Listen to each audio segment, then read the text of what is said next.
어, 마태복음을 기록하게 된 원인을 알게 되면 23장, 24장, 25장이 왜 기록되었는지, 왜 24장의 그 종말이라는 내용을 기록하고 25장에 우리가 그 종말을 준비해야 하는가에 대한 내용을 썼는지 이해를 하게 되는데, 23장이 마태복음 전체를 대표하는 주제이기도 합니다. 왜냐하면 이렇게 생각하시면 됩니다. 마태복음은 의가 충돌하는 거예요. 그러니까 의가 충돌을 하는데, 예수님께서 십자가에서 우리에게 준 의와 여기 이스라엘 백성들, 특히 바리새인들과 서기관들이 주장하고 있는 의가 서로 충돌하는 이야기입니다. 의는 절대 두 개가 될 수가 없고 하나의 의만 존재해야 하는데, 우리가 우리 속에 있는 의와 하나님이 우리에게 준 의가 충돌하는 것입니다. 이 의를 빨리 하나님이 주시는 의로 회복하지 않으면, 23장 그 얘기입니다. 그게 빨리 회복되지 않으면 25장은 하나님의 심판이 호련히 임하게 될 것이고, 그 심판이 임하게 될 때 하나님은 어떤 방법으로 심판하실 것인가, 이렇게 심판하실 것이다. 이게 25장 세 가지 비유입니다.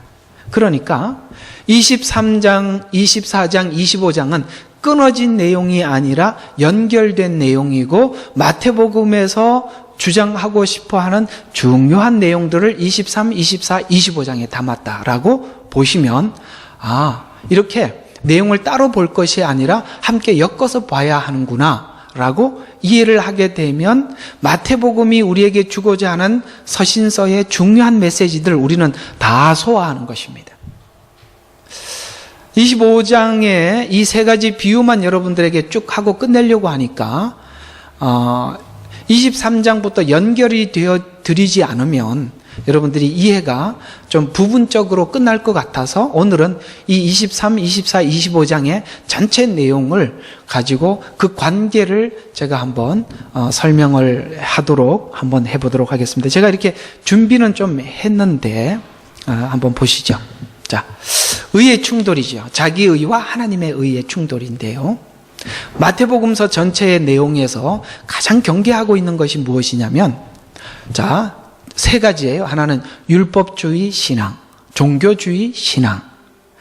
이 종교주의 신앙이라는 거 아시죠? 이게 뭔지? 종교의 영, 이렇게 우리가 요즘 많이 이야기를 하더라고요. 형식주의, 이런 것들이 대한 결과가 마지막 종말에 어떻게 연관이 되어 있는지 설명하면서, 마태복음은 지금 이걸 계속 강조하는 게, 속히 너희들의 신앙이 율법주의나 종교주의나 형식적에서 빨리 벗어나서 자기 신앙을 자기 유익이나 자기 자랑으로 삼고자 하는 거짓됨에서 돌이키지 않게 되면, 이것이 단순히 그냥 끝나는 것이 아니라 이것이 24장에 있는 하나님의 심판을 받게 되는데, 그것이 호련히 어느 날 갑자기 심판을 받게 될 만큼 이걸 해결하지 않으면 너에게 이런 심각한 하나님의 심판이 임하게 될 것이다 라는 것을 말씀하고 있어서, 23장은 율법주의, 형식주의, 종교주의는 신앙의 기초가 모든 이렇게 율법주의가 되고 종교주의가 되고 형식주의가 되는 것은 그 기초가 자기의의 기초를 뒀기 때문에 이런 신앙이 형성되는 것이다. 24장은 이런 신앙은 어느 날 갑자기 하나님이 심판하게 될 것이고, 율법주의는 25장에 율법주의는 로 외식하는 신앙인과 참 신앙인을 주님이 오시면 구별할 텐데, 너는 네 신앙이 하나님이 주신 의로 무장되어 있느냐, 아니면 자기 의로 무장되어 있는가라는 이 세 가지 기준을 우리에게 제시함으로써, 오늘 이 이야기는 우리가 대충 지나갈 이야기가 아니라 아주 심각하게 돌아봐야 할 사건이다라는 이야기입니다. 여기 이렇게 제가 이렇게 준비는 해뒀는데 이 준비한 거 말고 그냥 제가 한번 성경을 보면서 좀 하도록 하겠습니다. 그냥 성경책을 보십시오. 그게 더 좀 편할 것 같습니다. 23장을 한번 보도록 하겠습니다. 자, 이렇게 위선적이고 형식적인 신앙이 어디에서 나타나느냐, 어디에서 나타나는지 이렇게 이야기를 하고 있습니다. 자, 14절을 한번 보시죠. 위선자인 서기관과 바리새인들아, 너희에게 화 있으리라. 이는 너희들이 과부의 집을 삼키며 남들에게 보이고자 길게 뭐 하냐면 기도하기 때문이라. 보세요. 자, 형식적이고 율법적이고 사람에게 보이려고 하는 신앙의 형태가 기도에서 나타난대요. 그 기도를 어떻게 하느냐면 길게 한답니다. 이게 무슨 뜻이냐면, 여러분, 길게 무조건 기도하면 형식적이고 율법적이고 종교적인 신앙이냐, 이런 얘기가 아니라 사람에게 보이려고 길게 기도를 하는데, 특별히 그 당시에 바리새인들은 시장 어귀에 서서 기도를 하기를 좋아했는데요.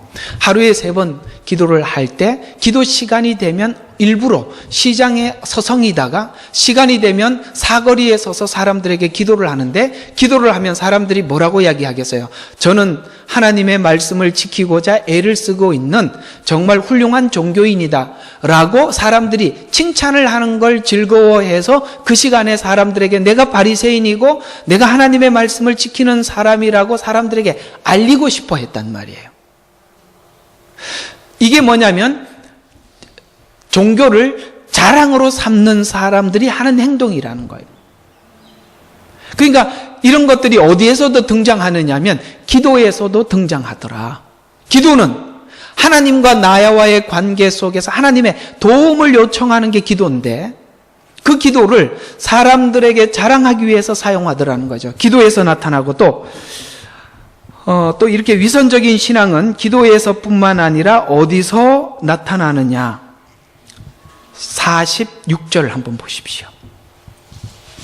너희 눈먼 안내자들아, 너희에게 화 있으리라. 너희는 말하기를 누구든지 성전으로 맹세하면 아무것도 아니나 성전의 금으로 맹세하면 빚진 자라 하니. 무슨 말이냐면, 내가 하나님 앞에 훌륭한 신앙인이라는 것을 사람들에게 뭘 했어요? 맹세하는 것으로 자기 신앙을 자랑했다는 거예요. 맹세하는 것으로.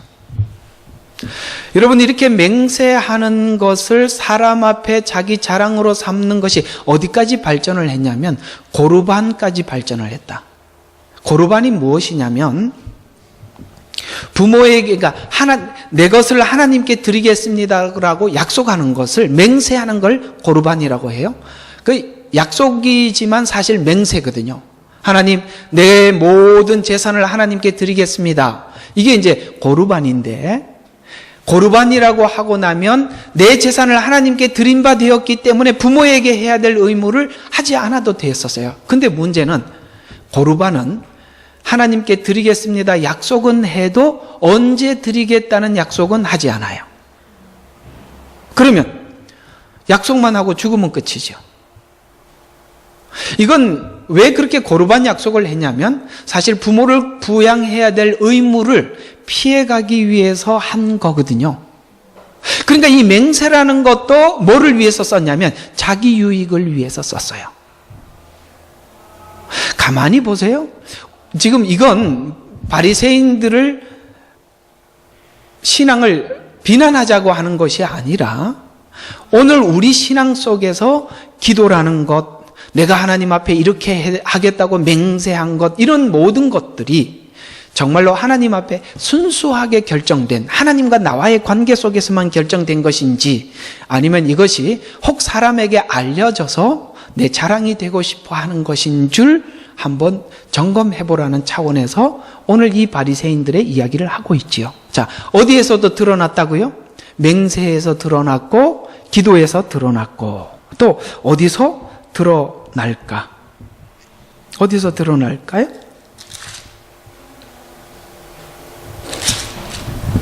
자, 기도, 맹세. 그 다음에 또 23절 헌금에서도 드러났습니다. 한번 볼까요?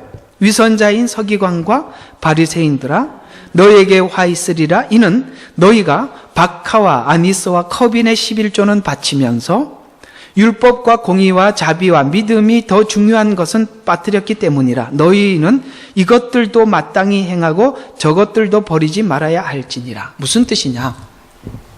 여기 박하, 아니스, 커빈이라는 것은 여러분들이 양념 재료에 쓰는 양념에 쓰는 작은 어떤 조미료 같은 건데, 그렇게 작은 조미료와 같은 것까지도 하나님 앞에 11조를 드린다고 구별을 했어요. 근데 하나님께서 여러분 11조를 드리는 것은 11조만 드리라는 거예요? 아니면 11조에 하나님이 11조를 드리는데 어떤 목적이 있어요? 목적이 더 중요하지요. 어떤 목적이냐면 하나님은 우리를 피로 값주고 사셔서 우리 자신이 하나님 겁니다. 다. 그 하나님의 것이라는 것을 고백하는 작은 사소한 고백이 11조예요. 전부가 아니라. 근데 이들은 그런 작은 것까지도 하나님 앞에 11조라고 구별은 했어요. 그래서 이것도 행하고 저것도 버리지 말란 말이에요. 중요한 것은 이렇게 하나님 앞에 구별하는 것도 중요하지만 그것보다 더 중요한 것은 버리지 말아야 될 건 뭐였어요? 정신이에요. 11조의 정신은 바로 내 자신이 하나님의 것이라고 고백하는 거거든요. 자, 그러면 한번 보십시다. 율법주의, 종교주의, 형식주의는 어디에서 나타났어요? 맹세에서 나타났고, 기도에서 나타났고, 11조를 드리는 헌물에서도 나타났어요. 자, 그러면 이 세 가지는 사람에게 보일 수 있는 부분이죠. 사람에게 보일 수 있는 부분이기 때문에 사람들에게 칭찬을 받기 위해서 한 것이라고 오늘 주님이 말씀하세요. 왜냐하면 그들이 이렇게 하는 것들에 대해서 그래, 네가 올바른 신앙을 갖고 하나님 앞에 훌륭한 고백을 하는구나 이렇게 말하지 않고 이렇게 했음에도 불구하고 주님은 이렇게 말씀하시죠. 모든 이런 말 앞에, 이런 행동 앞에 위선자인 서기관과 바리새인들아 이렇게 표현하고 계시잖아요. 어쩌면 우리는 하나님 앞에 기도도 하고 하나님 앞에 결단도 하고 맹세하듯이 결단도 하고 하나님 앞에 사소한 것까지 11조를 구별을 하고 있지만 어쩌면 주님이 우리가 하나님 앞에 진심으로 이것이 진실한 고백이 되고 있지 않다면 찾아오셔서 너 위선자인 아무개야 이렇게 말할 수 있지 않겠습니까? 그렇다면 그들은 왜 이렇게 위선했을까? 한번 볼까요? 자, 5절 한번 보십시오. 23장 5절. 그러니까 오늘 23, 24, 25장까지 빨리 좀 지나갈 거예요. 왜 그랬냐면 그들이 행하는 모든 일은 뭐라고요? 사람에게 보이려는 것으로. 신앙은 하나님과 나와의 관계인데 그 신앙이라는 것을 동원해서라도 사람 앞에 인정받고 싶은 거예요. 사람에게 보이려는 것으로 가죽 선구를 크게 만들어 지내고 옷단을 넓혀 입느니라. 사람들에게 내가 하나님 앞에 구별되었다고 보여주고 싶어 했다는 거예요. 그래서 왜 그렇게 하느냐면 자 7절 자 6절 후반절에 보면 가장 좋은 좌석을 좋아하고 7절에 인사받는 것 좋아하고 또 라삐어라고 불리는 것을 좋아하고 이렇게 하려고. 이해가 가시죠? 사람들의 앞에 존경받고 인정받는 것을 좋아해서 그렇게 했다는 거예요. 자, 우리 신앙의 가장 큰 적이 뭐라고 생각합니까? 사람 앞에 내 신앙을 인정받고 싶어 하는 마음이 우리 신앙의 가장 큰 적입니다. 다른 게 아니에요.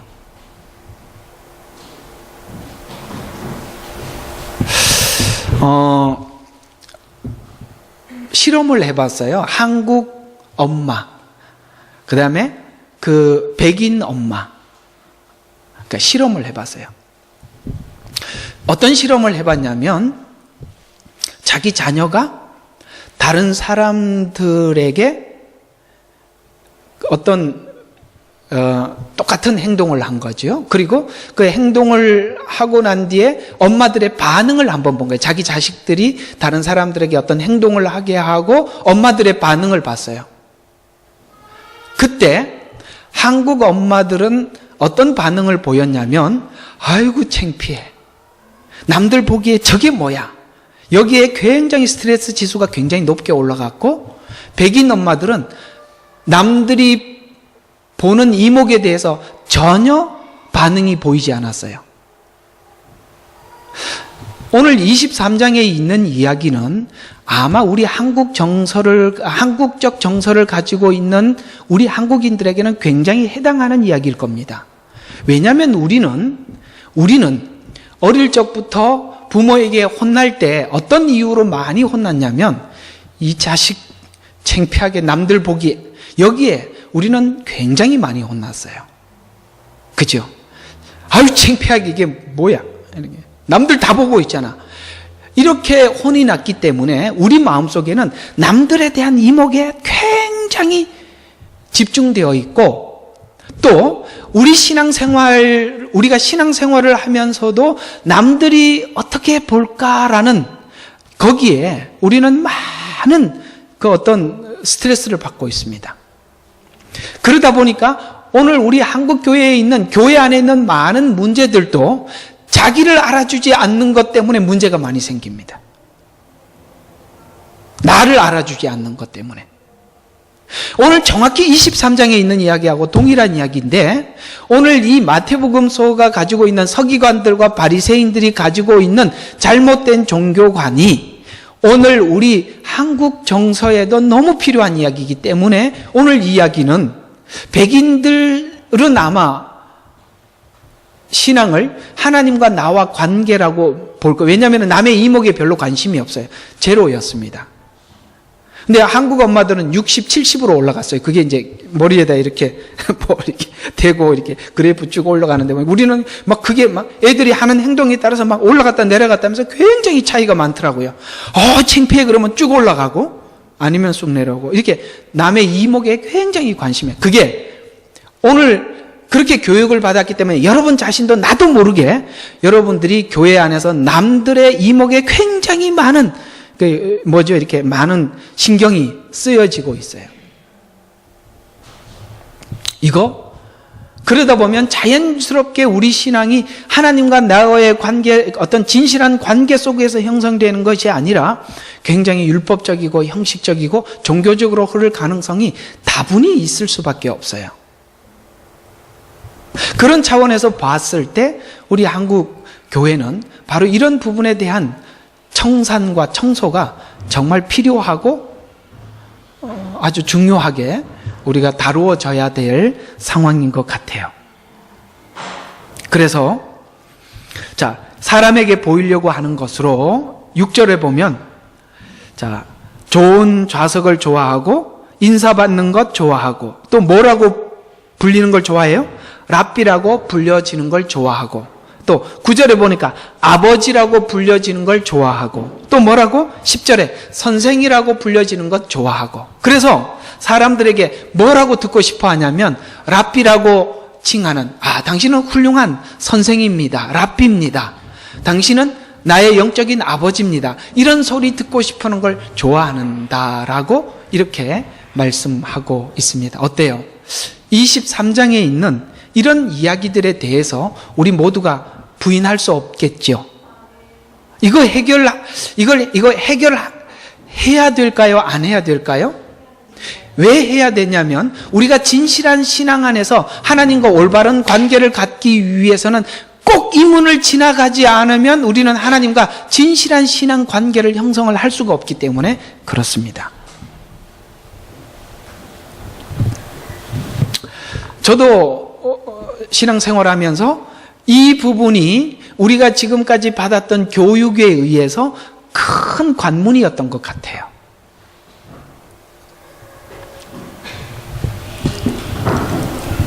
여러분, 율법을 주신 목적은 사실 이걸 지켜서 사람들에게 내가 율법을 잘 지키는 훌륭한 신앙인이라고 자랑하기 위해서 준 게 아니라, 율법을 준 목적을 간략하게 디모데전서 1장 9절과 11절에 이렇게 쭉 설명했어요. 율법을 준 목적을 한번 봅시다.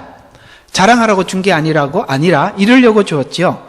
율법은 의로운 사람을 위하여 제정된 것이 아니라, 자기를 의롭다고 이렇게 나타내기 위해서 그 사람을 위해서 준 것이 아니라 누구를 위해서? 불법자, 순종치 않는 자, 경건치 않는 자, 죄인들, 거룩하지 않는 자, 속된 자들, 아비를 죽이는 자, 어미를 죽이는 자, 살인자, 음행하는 자, 남자로 자신을 더럽히는 자, 유괴하는 자. 유괴라고 말을 하기가 좀 어려운 것 같아서 노예, 사람들을 노예로 사람을 팔아먹는 사람들 두고 하는 이야기입니다. 거짓말하는 자, 거짓되어 맹세하는 자, 그 밖에 건전한 교리에 역행하는 자들을 위함이니 이는 복되신 하나님의 영광스러운 복음에 따른 것이며 이 복음은 내게 맡겨진 것이라. 무슨 뜻이냐면 지금 디모데전서 1장 9절과 11절에 있는 이 내용은 이렇게 요약할 수가 있어요. 이게 뭐냐면 10계명을 요약해 놓은 이야기예요. 이거 풀어놓은 이야기예요. 그런데 하나님을 업신여기고 자기 소견에 옳은 대로 사는 사람들을 위해서 율법을 줬대요. 그래서 율법을 통해서 하나님은 복음으로 들어가기 위해서 율법이라는 것을 주었대요. 왜냐하면 율법을 통해서만 내가, 오늘 여기 보니까 내가 어떤 사람이야? 불법을 행하는 사람, 순종치 않는 사람, 경건치 않는 사람이다, 죄인이라, 이런 걸 율법을 통해서만 알 수 있기 때문에. 근데 율법을 통해서 복음으로 들어가고 예수를 만나라고 줬는데 율법을 지키는 것을 사람 앞에 자랑으로 삼으면 어떻게 되는지 한번 봅시다. 자, 어디에 나오느냐면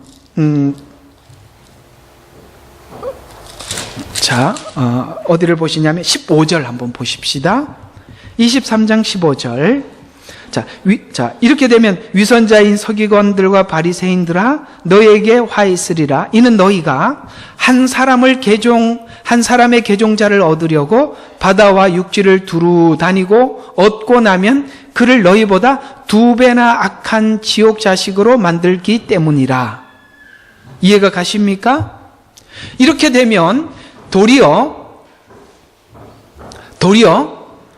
이것이 사람들에게 복음으로 연결되는 쪽으로 우리가 설명하는 것이 아니라 도리어 배나 지옥 자식이 되게 한다는 거예요.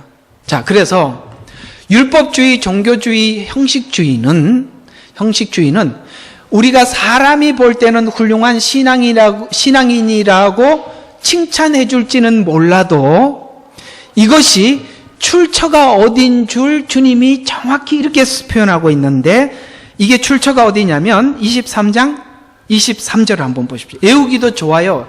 마태복음 23장 23절이 율법주의의 출처래요. 출처가 어디냐면 뱀들아 독사의 세대야 어떻게 너희가 지옥의 저주를 피할 수 있겠느냐. 여러분, 율법주의, 종교주의, 형식주의 출처가 어디라고요? 사단입니다. 무슨 뜻이냐면 복음을 방해하는 것은 율법주의예요.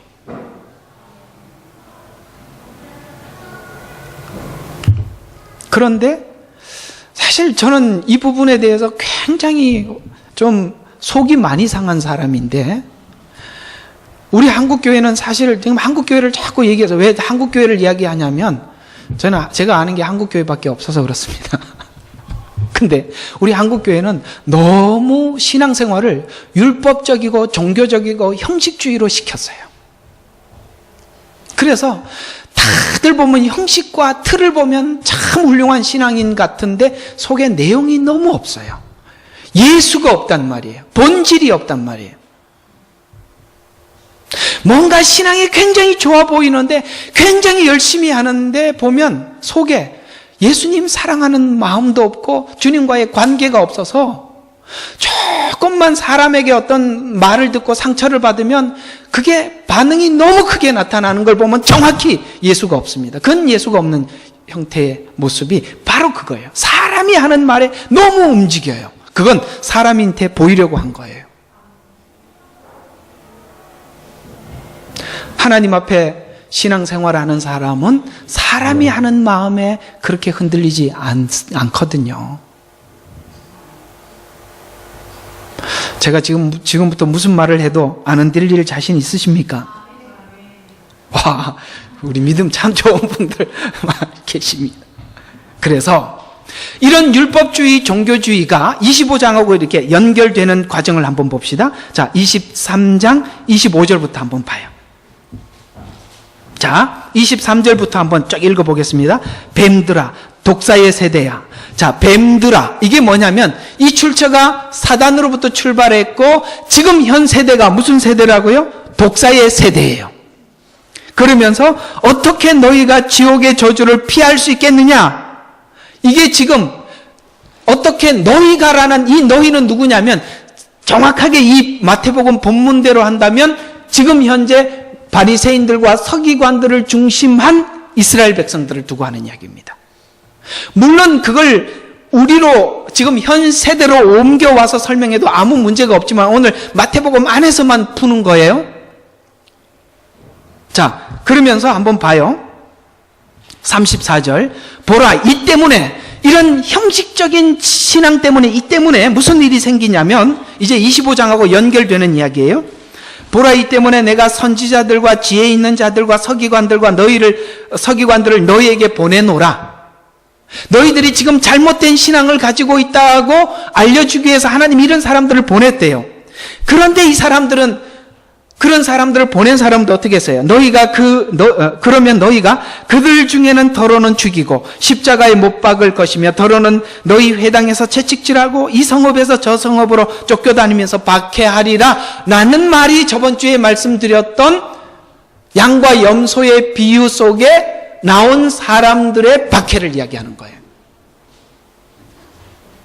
그러니까 너희들은 이렇게 하면 너희가 구원받지 못할 뿐만 아니라 너희가 이런 식으로 전한 모든 사람들도 전부 다 지옥 가게 된다. 이걸 알려주게 하기 위해서 하나님은 이렇게 사람들을 계속 보냈는데 보낸 사람들을 거부한대요.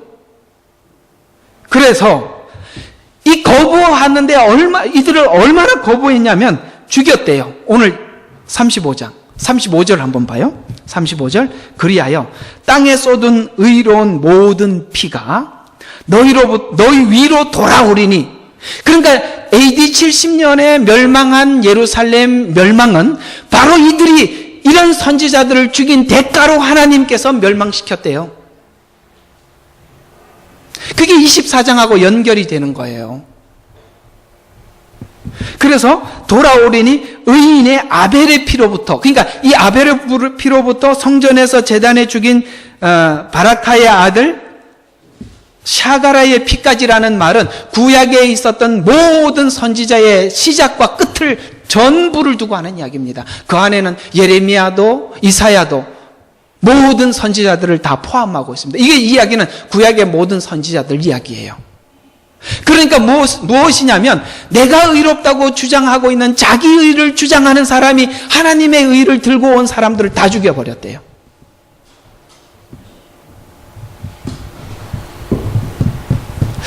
여러분, 이 자기 의가 얼마나 무서운 줄 아시겠습니까?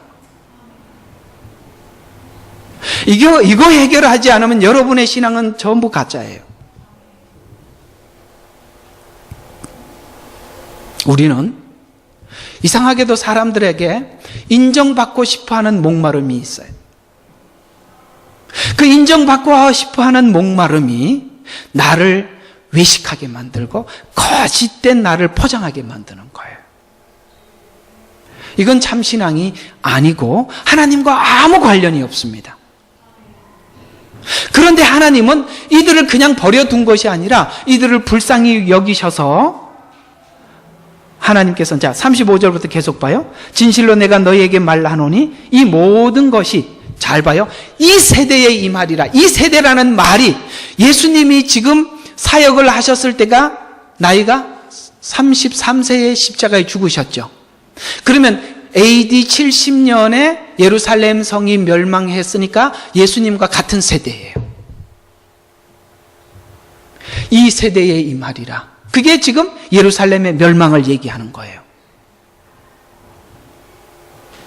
24장 이야기는 그들이 망한 이유가 바로 이런 형식적이고 율법적인 신앙 때문에 망하게 되었다는 거예요. 그러면서도 마지막 재림 때 여전히 이런 사람들이 있을 것인데 그들도 예루살렘 성에 있었던 이 거짓된 신앙인들이 멸망한 것처럼 그때도 멸망하게 될 거니까 똑같이 준비하지 말고 빨리 회개해서 정말 진정한 하나님과 진실한 신앙의 관계를 가지라는 얘기입니다.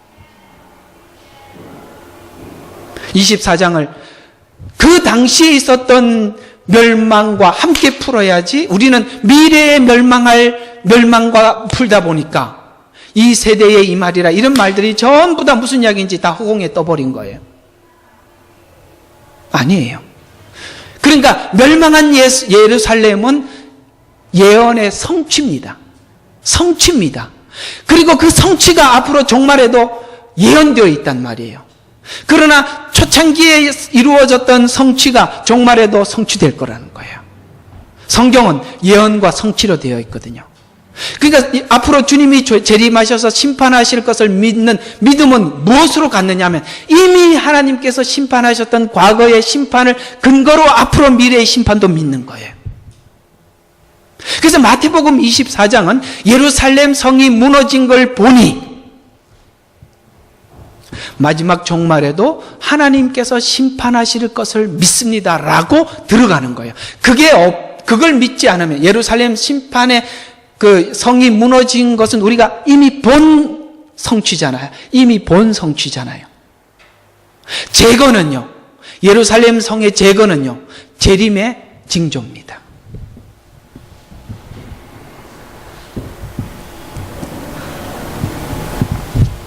자, 계속 한번 봐요. 37절. 오 예루살렘아 예루살렘아 선지자를 죽이며 너에게 보낸 사람들을 돌로 치는 자야. 마치 암탉이 자기 병아리들을 날개 아래 모으듯이 내가 얼마나 자주 내 자녀들을 모으려고 하였더냐. 그러나 잘 봐요.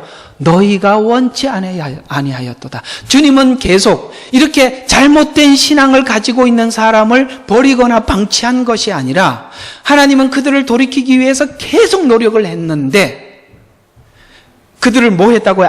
조금 전에 읽었죠. 그들을 돌로 치고 죽이고 그렇게 했단 말이에요.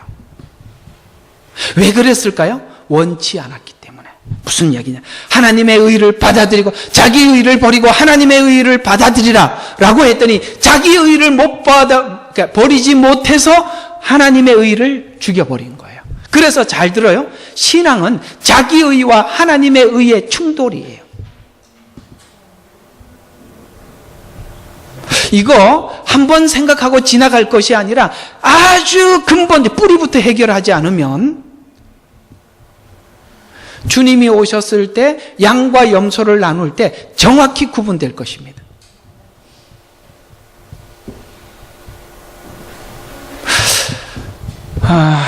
사람들에게 내 존재에 대해서 인정받고 싶어 하는 마음을 내려놓으십시오. 그거 인정받으면 뭐 할 거예요? 사람들의 앞에 이미 상을 받고 나면 하나님 앞에 받을 상도 없어요. 잘했다 칭찬하는데 속지 마시고, 아시겠죠? 네, 칭찬하는데 속지 마세요. 잘했다는 소리 듣기 위해서 뭘 하지 마십시오. 하나님 앞에 하는 걸로 깨끗이 끝내십시오.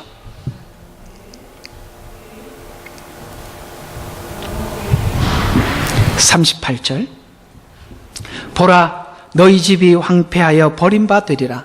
이게 24장의 멸망을 예언하는 이야기입니다. 황폐하여 버림받으리라. 내가 너희에게 말하노니 이제부터 너희가 주의 이름으로 오시는 이는 복이 있도다 말할 때까지 나를 보지 못하리라. 이게 난해 구절이 아니에요. 황폐하여 버림받으리라. AD 70년이에요. 그 다음에 뭐예요? 주의 이름으로 오시는 이여라고 하고 할 때까지 나를 보지 못하리. 무슨 뜻이냐? 예루살렘의 회복을 이야기하는 거예요. 그때까지 이스라엘 백성들은 자기 고국을 떠나서 2000년 동안 나라 잃은 백성으로 살게 될 것이에요. 그러면 예루살렘 성이 회복이 될 때는 언제일까요? 주님의 재림이 재림의 징조를 가르쳐주는 게, 그게 이제 24장에 들어가는 거예요. 24장은 이제 쑥 들어가서 봐요. 어때요? 23장하고 24장하고 끊어져 있나요? 정확히 연결되어 있죠. 어떻게 연결되어 있는지 한번 봅시다. 자, 어디를 보시냐면 2절을 한번 보십시다. 예수께서 그들에게 말씀하시기를, 오늘은 뭐 이거 보지 말고 그냥 성경만 봅시다. 말씀하시기를, 너희가 이 모든 것을 보지 못하였느냐? 진실로 내가 너희에게 말하노니 여기 돌 하나도 돌 위에 남지 않고 다 무너뜨리라. 24장 1절은 제자들이 성전의 건물을 주께 보여주었을 때 성전을 향해서 이야기해요. 그러면 이 돌 위에 돌 하나도 남지 않고 다 무너진다는 이 성은 뭐냐면 예루살렘 성을 말씀하고 있는 거죠.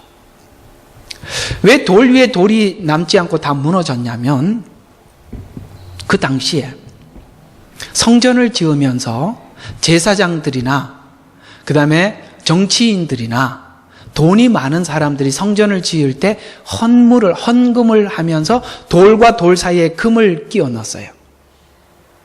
근데 예루살렘 성에 불을 지펴가지고 그 성을 태웠거든요. 그러니까 이 금이 녹아내린 거예요.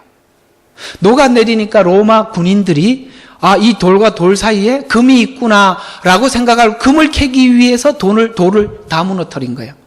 여러분, 지금도 성지순례 가보면 예루살렘 성이 굉장히 웅장합니다. 이렇게 쫙 보면 저 성을 어떻게 함락했을까라고 생각할 정도로 아주 견고한 성이에요. 근데 금을 캐기 위해서 전부 다 캤는데, 그때 목수들과 석수장이들은 하나님 앞에 헌금은 해야 되겠는데 돈이 없으니까 그 안에다가 금을 끼워 넣지 못하고 돌만 쌓아놓은 거예요. 그게 지금 통곡의 벽으로 남아있고 나머지 벽들은 다 무너져 버린 거예요. 주님이 말씀하신 예언 그대로 돌 위에 돌 하나도 남지 않고 다 무너지리라. 이것이 이 세대의 이 말이라. 이유가 뭐라고요? 율법주의 신앙 때문에. 23장하고 이렇게 거꾸로 연결이 되는 거예요. 다 무너지리라. 그러니까 이 얘기를 들은 제자들이 궁금하잖아요. 그래서 이렇게 질문하는 거예요. 3절. 주께서 올리브산에 앉으셨을 때 제자들이 조용히 나와서 말씀드리기를, 자, 언제 이런 일이 있겠으며, 언제 이런 일이 있겠으며. 이 언제는 무슨 언제일까요? 돌 위에 돌 하나도 남지 않고 다 무너지리라는 이 예루살렘 성이 무너지는 이 일이 언제 있냐고 묻는 거예요. 여기 말하는 이 언제는 바로 AD 70년에 일어났던 사건을 질문하는 거예요. 또 보십시다. 주께서 오실 표적, 그러니까 다시 오실 그때, 그러니까 지금 두 세대를 동시에 질문하는 거죠. 예루살렘이 무너지는 그때가 언제이며 주님이 다시 오실 날이 언제입니까? 이 두 가지를 저에게 알려주십시오라고 이렇게 질문한 거예요.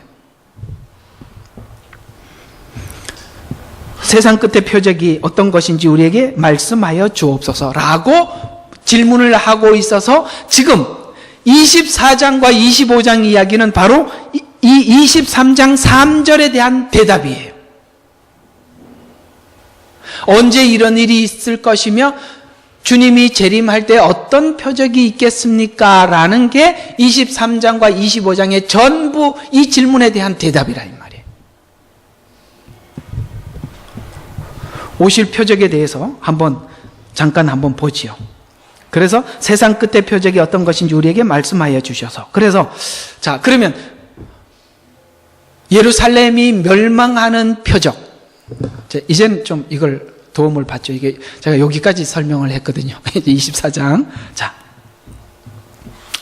자, 24장 2절과 23장 36절에 이 세대에 임할 너희 집, 곧 예루살렘에 임할 심판은 23장의 신앙의 결과의 심판이며 앞으로 심판하실 예표인데, 24장 3절에 언제 이런 일이 있겠어요? 예루살렘의 멸망이고 세상 끝에는 재림의 표적. 그러면 예루살렘 성이 멸망한다는 것은 성취죠. 그러면 예루살렘 재건은 재림의 예언이죠. 이렇게 되는 거예요. 그러니까 예루살렘이 무너지는 것은 성취지요. 재건은 재림의 표적이죠. 그래서 우리는 지금 예수님의 재림을 확인하기 위해서 어디를 집중하고 있어요? 예루살렘을 집중하고 있는 거예요. 이건 여기만 나온 게 아니라 다니엘서하고 모든 구약하고 연결이 되어 있습니다. 마태복음 24장 되게 궁금하지요? 기다리세요. 할 겁니다. 오늘은 빨리 좀 지나가고, 그래서 오실 표적에 대해서 이렇게 이야기합니다. 표적이 첫 번째 4절에는 오실 표적의 첫 번째 무슨 일이 일어나느냐? 너희가 너희를 미혹하지 못하도록 주의해라. 여기서 말하는 너희는 누구일까요? 지금 질문을 한 제자들입니다. 오늘 누구일까요? 성도들입니다.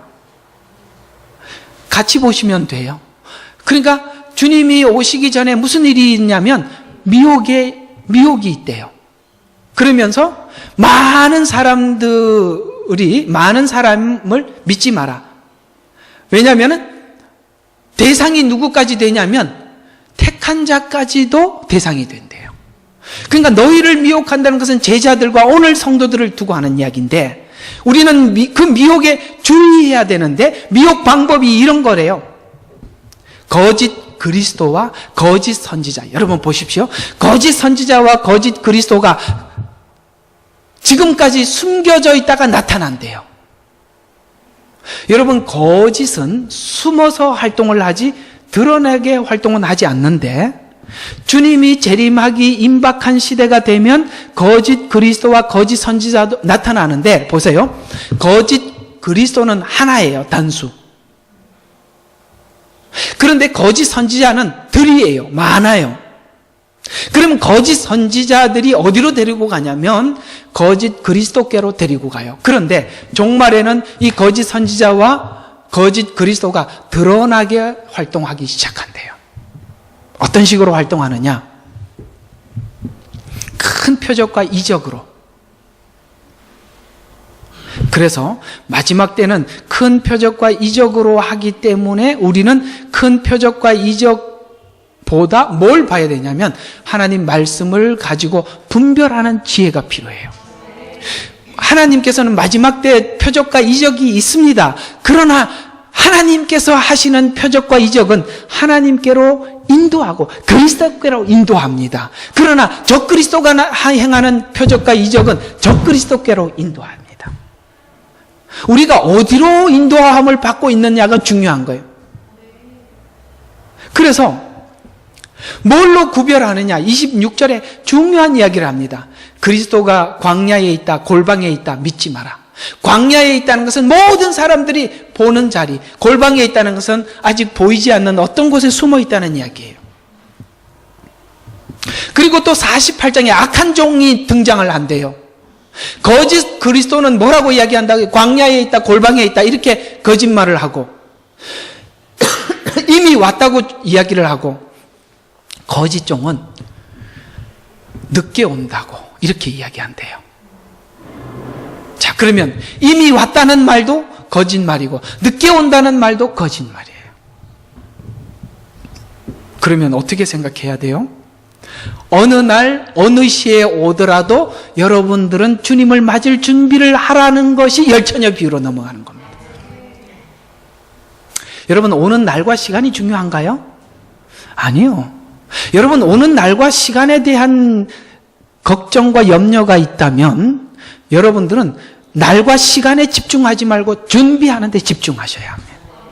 저도 계시록을 이렇게 계시록 요한 마태복음 24장 그다음에 이 재림에 관한 내용을 가지고 여러분들과 함께 하려고 하다가 하나님 주신 게 뭐냐면 이게 중요한 게 아니라는 거였어요. 진짜 중요한 것은 언제쯤 오실까 이런 걸 알리는 것이 아니라 여러분 자신을 주님이 언제 오시더라도 맞이할 수 있는 준비시키는 게 훨씬 중요하다고 생각을 했어요. 그래서 주일날 오후에 로마서 하는 거예요.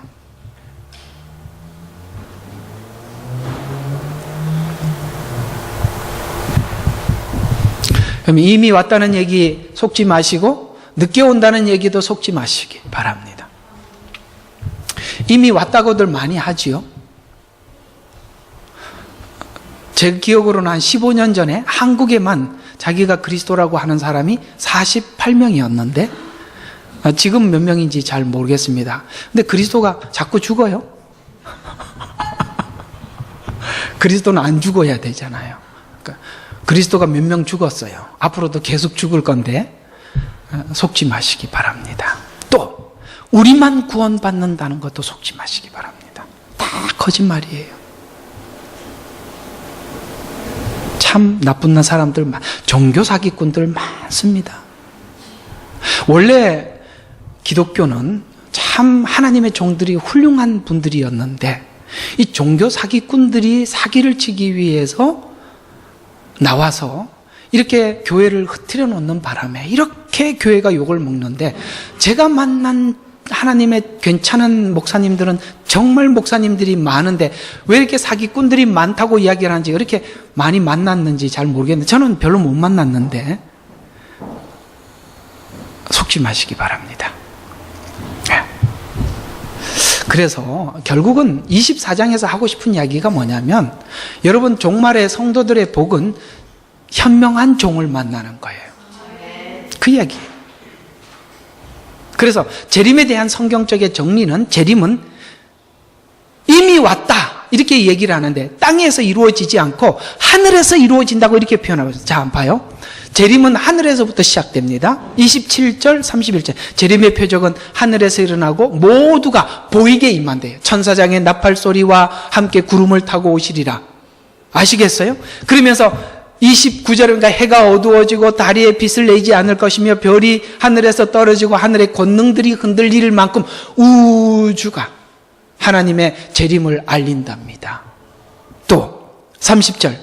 하늘에 있는 인자의 표적이 나타나는데 하늘의 구름을 타고 오는 것을 보게 되고, 자 40절과 41절에 이 말씀이 무슨 말이냐면, 밭에 있다가 두 사람이 밭에 있다가 하나는 데려감을 당하고 남겨둠을 당하고, 하나는 두 사람이 맷돌을 갈고 있다가 하나는 데려감을 당하고 남겨둠을 당한다는 얘기는, 이건 이스라엘의 시각 차이를 두고 하는 이야기예요.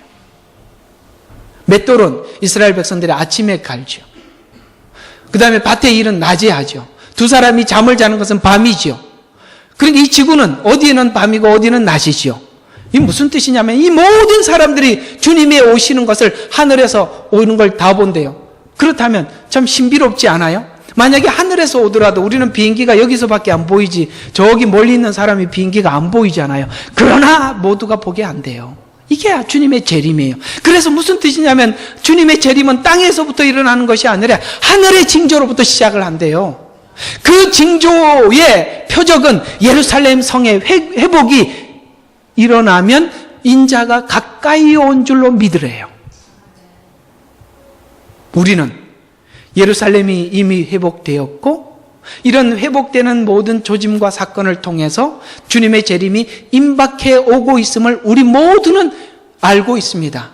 악한 종은 이렇게 회복되어 가고 있는 예루살렘을 향해서 주님이 속히 온다는 얘기는 하지 않고 더디 올 것이라고 거짓말하지만, 정확히 때를 따라 양식을 나누어 주는 종은 지금 상황이 이렇습니다. 주님의 재림이 임박합니다. 여러분은 신부로 준비하십시오 라고 단장시킬 거예요.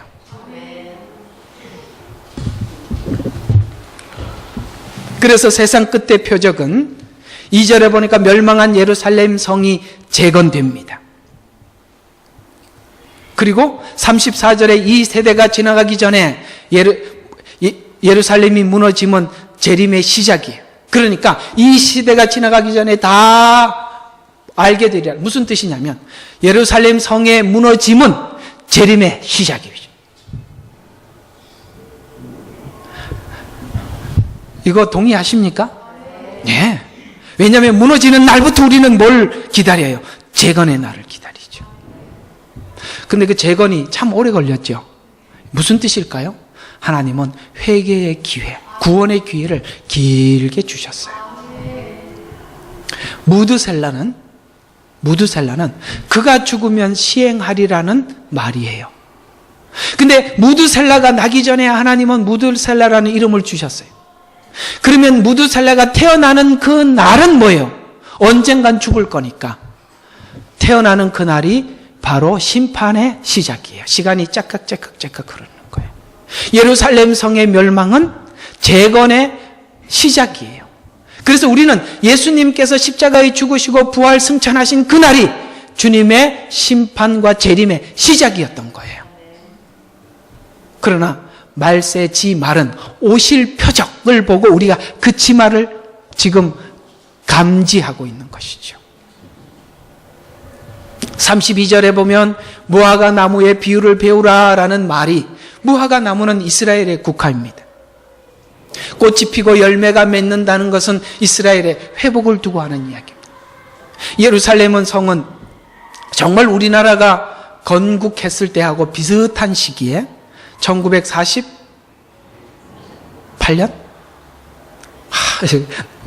7년 할 뻔했습니다.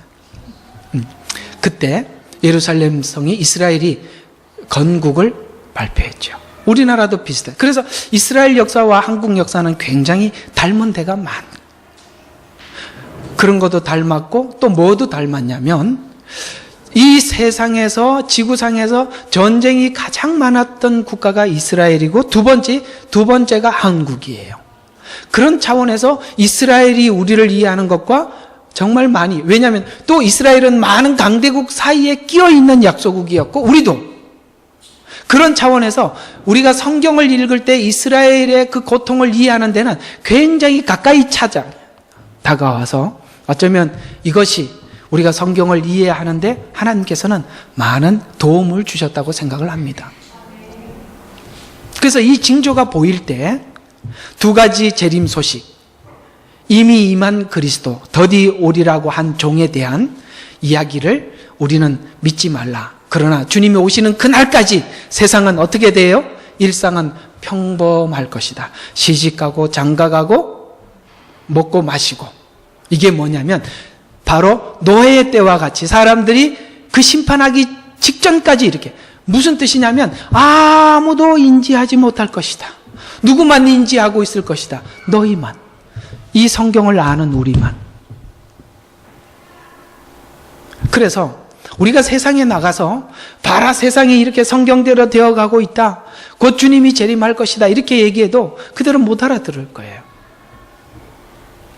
그런 식으로 전도하지 마시고 그냥 복음만 제시하세요. 그 얘기 해봐야 그것도 이상한 사람 하나, 정신병자 하나 생겼네 이렇게 소리밖에 못 들으니까 그만하시고 그냥 복음만 전하시기 바랍니다. 그래서 이 재림을 설명하면서 하나님께서 우리에게 하고 싶은 이야기니까 뭐예요? 그러므로 깨어있어라. 핵심은 뭐예요? 깨어있어라. 이게 24장 이야기의 핵심은 깨어있으라는 거예요. 그래서 이게 이제 자연스럽게 어디로 넘어간, 열처녀 비유로 넘어가서 이제 여러분에게 설명한 깨어있으라는 것이 무엇인가라고 설명을 하고 있죠. 그리고 25장 좀 빨리 보도록 하죠. 열처녀 비유. 깨어있으라는 게 뭐라고요? 우리 열처녀 비유에서 중요한 게 등은 뭐라고요? 신앙의 형식이라고 했고, 그 신앙의 형식을 취하는 내용이 기름이라고 했습니다. 그래서 모든 사람이 신앙의 형식은 취하고, 누구처럼? 바리새인들과 서기관처럼 신앙의 형식은 취하고 있어요. 어때요? 23장하고 연결을 시켜보니까 열처녀 비유의 등이 금방 드러나죠. 등은 있는데 내용이 없어요. 그래서 5은 알지 못한다라고 말씀하셨고 5은 받아들였죠.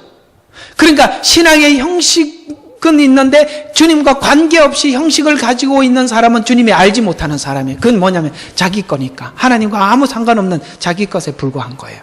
신앙이 내 것에 불과하면 아무 소용이 없죠. 깨어있다는 게 뭐라고요? 주님과 관계를 가지는 거예요. 아멘 했으니까 넘어갑시다. 달란트 비유. 자, 이게 뭐냐면 달란트 비유는 한 달란트를 가지고 여러분들에게 설명을 해드렸습니다. 한 달란트를 가진 사람이 생각하고 있는 주인은 누구라고요? 주인은 굳은 사람이라. 심지 않는 데서 거두고 모으지 않는 데서 갑자기 거꾸로 이야기한 것 같은데, 뿌리지 않는 데서 모으는 줄 내가 알았습니다. 이렇게 말씀하셨죠. 이렇게 알고 있었죠. 어때요? 이거하고 23장하고 연관시키니까 답이 나오잖아요. 주인은 굳은 사람이라.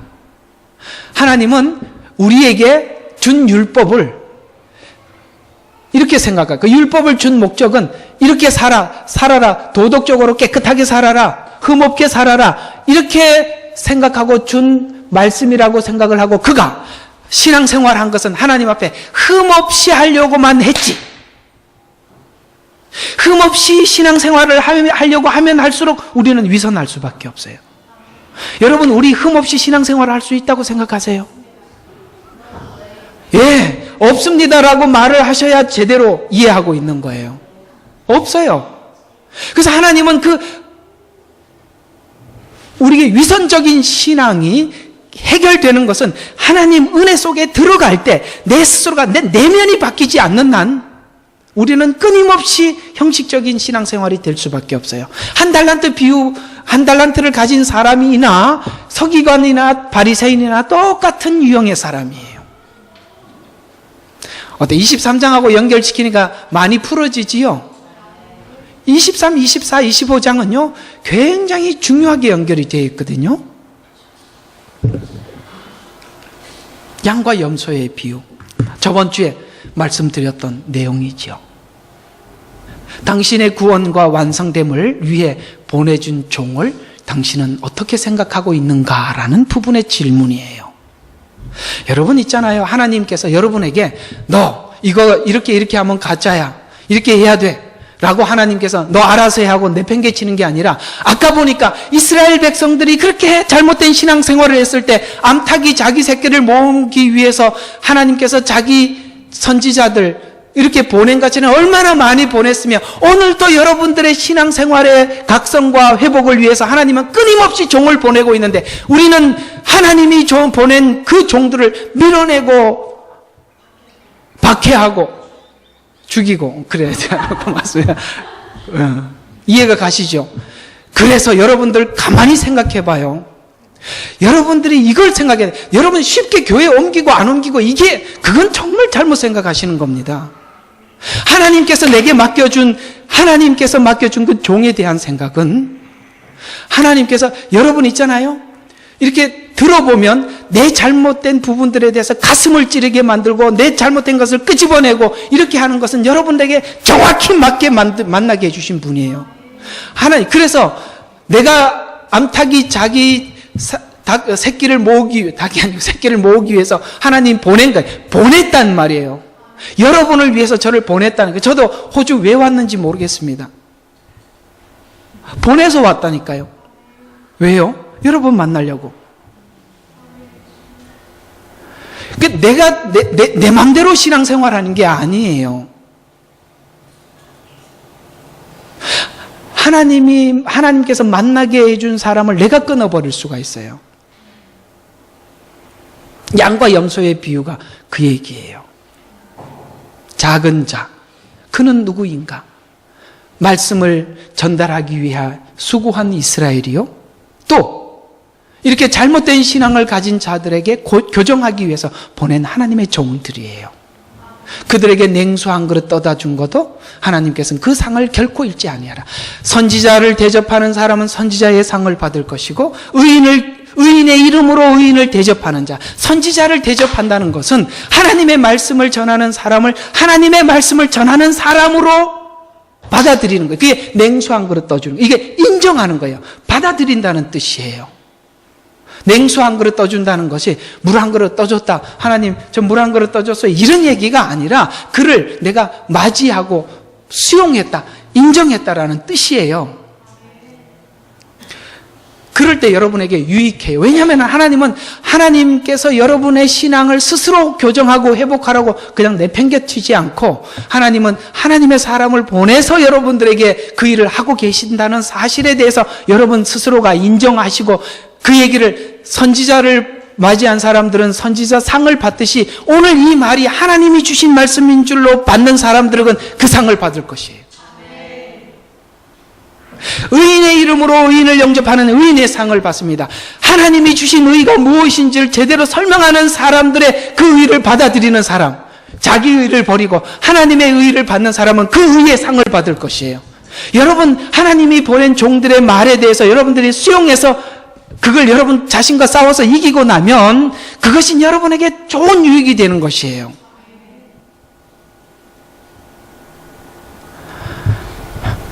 김평한 목사가 기분 나쁜 얘기했다 이렇게 보지 말고 하나님이 저 사람 세워서 내게 말씀하셨다 이렇게 보시면 정말 여러분에게 좋을 텐데 사람의 말로 들으면 감정밖에 안 생긴다니까요.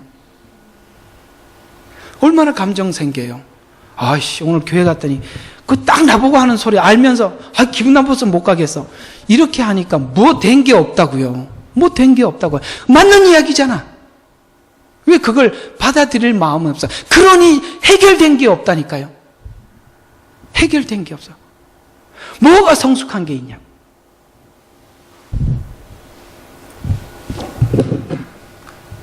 로마서 10장 13절과 14절에 오늘 조금 기니까 조금만 더 합시다. 그런즉 그들이 믿지 아니한 이를 어찌 부르리요? 자, 우리 여러분들이 주님을 부르잖아요. 하나님을 내 구주라고 부르잖아요. 그러니까 믿었기 때문에 부르는 거 아니에요, 그죠? 근데 여러분들이 부르게 된 과정을 한번 보십시다. 듣지 못한 일을 어찌 믿으리요? 안 들었는데 어떻게 믿어요? 또 전파하는 이가 없는데 어찌 들으리요? 여러분 들으려면 누군가가 전파하는 사람이 있어야 될 거 아니에요, 그죠? 근데 보세요. 파송되지 아니하였는데 어찌 전파되리요? 이게 거꾸로 올라가면 여러분들이 듣고 믿게 된 것은 무슨 뜻이냐면 기록된 바와 같으니 화평의 복음을 전하며 좋은 일들을 기쁜 소식을 가져오는 자들의 발들이 얼마나 아름다운고 하였느니라. 무슨 말이냐면 여러분들이 지금 예수를 믿고 예수의 이름을 부르고 하나님의 이름을 믿잖아요. 그 믿게 된 과정이 누군가가 보냈기 때문에 와서 전파해 준 거예요. 전파해 줬기 때문에 여러분들이 받아들이고 믿게 된 거잖아요. 믿게 된 것은 누군가가 여러분에게 보냈다는 뜻이에요. 그러면 여러분들이 이 소식을 듣고 믿은 것은 하나님이 보낸 자들을 냉수 한 그릇 떠주고 맞이한 것과 같다 이 말이에요. 여러분 은혜를 받은 것이 거저 받은 게 아니라 하나님이 하신 일들이었다라고요. 양과 염소의 비유 이 말하고 연관이 되는 거예요. 파송된 자를 맞이하는 마음으로 복음을 듣는 거고 말씀을 듣는 거예요. 아주 왜 이렇게 결론 이렇게 평상시에 하다가 이렇게 아주 중요한 결론이라고 적었냐면 중요하기 때문에 아주 중요한 결론을 한번 말씀드려보겠습니다. 기독교 신앙의 반대의 적은 율법주의예요. 분명히 성경은 이것을 굉장히 강하게 지적하고 있고 신약 성경 대부분이 그 얘기입니다. 왜냐하면 바울이 복음을 전했을 때 바울의 가장 해방꾼들이 누구였냐면 유대주의였습니다. 그러니까 유대인들에 대해서 바울이 이렇게 표현하고 있어요. 유대인들의 간계와 이렇게 간계라는 말을 표현한 것은 그들은요 간계가 뭐예요? 몰라서 상대방의 일을 막는 게 아니라 알면서 의도적으로 상대방의 일을 막는 걸 간계라고 표현하는 거거든요. 하나님의 의를 전하는 것은 바울의 사명이었고 지금 이 유대인들이 전하는 것은 율법으로 자기 의를 세우라는 것인데 이 둘은 끊임없이 충돌했던 거예요. 그래서 신앙의 반대는 다른 게 아니라 율법주의예요. 율법은 필요해요. 그러나 율법주의로 가면 큰일 나는 거예요. 율법주의는 형식과 종교주의를 낳게 되고 왜냐하면 율법주의에 부족한 것들을 내가 형식과 종교로 때운단 말이에요. 그렇게 되게 돼 있어요. 내가 신앙생활 좀 못한 걸 기도로 때우게 돼 있어요. 예배로 때우게 돼 있고 헌금으로 때우고 형식으로 때우게 돼 있단 말이에요. 그렇기 때문에 율법주의는 다 자연스럽게 형식주의, 종교주의로 가게 돼 있는 거예요. 그거는 그냥 철길처럼 그냥 같이 연결된 통로예요. 야, 철길하고 이렇게 예화를 하는 거 보니까 많이 늘은 것 같아요. 갑자기 이렇게 철쭉이 이렇게 착착착 연결된 것처럼 이쪽 가면 그 다음이 당연히 나올 수밖에 없는 거예요. 자, 사람에 보이려는 외식은 복음과 가장 적대적인 관계가 되며 사단은 이것을 무기로 삼아 복음을 대항합니다. 그래서 독사의 자식들이라고 성경은 말씀하고 있죠. 이들은 예수님을 십자가에 못 박았고 이 형식주의와 율법주의 가진 이들이 예수님을 십자가에 못 박았습니다. 못 박았고 성도들을 속여서 지옥으로 끌고 가게 될 것입니다. 이것을 우리는 철저히 확인하고 판회하고 해결해야 합니다. 마태복음서를 읽으면서 이 부분에 대한 이해 인식 없이 읽었다면 마태복음은 여러분에게 어떤 유익도 주지 못하게 될 것입니다. 성경은 바로 이 부분에 마태복음은 이걸 가지고 끝까지 싸웠거든요. 특히 24장은 재림과 심판을 마태복음은 자세히 기록하고 있는 것과 유일하게 마태복음은 이 오실 징조에 대해서 자세히 기록하였습니다.